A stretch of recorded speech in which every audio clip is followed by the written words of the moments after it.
తినే కొద్దీ ఎంతగానో తినాలి అనిపించే ఎర్రగడ్డ పాలక్ పకోడా. అందరికీ నమస్కారం అండి. ఈరోజు పకోడా రెసిపీ అయితే చూపించబోతున్నాను. ముందుగా ఒక గిన్నెలో శనగపిండి తీసుకొని పాలక్ కూర కట్ చేసి పెట్టుకున్నాను, ఆనియన్ కట్ చేసుకున్నాను, పచ్చిమిర్చి తీసుకున్నాను, కొంచెం కారం పొడి, గరం మసాలా, ఉప్పు, సోడా వేసి శనగపిండిలో బాగా కలుపుకోవాలి. తర్వాత ఎర్రగడ్డలు, పాలక్ కూరకు అంతా వేసి బాగా కలుపుకోవాలి. గట్టిగా ఎంత వీలైతే అంత కొంచెం కొంచెంగా వాటర్ వేసుకొని గట్టిగా కలుపుకోవాలి. ఇలా ఆయిల్లో బొండాలా కాకుండా పకోడాలా ఇలా పలుచుగా వేయాలి.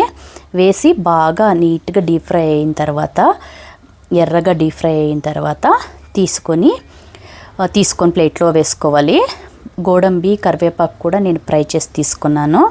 ఎంతగానో టేస్టీ పకోడా తయారైపోయిందండి.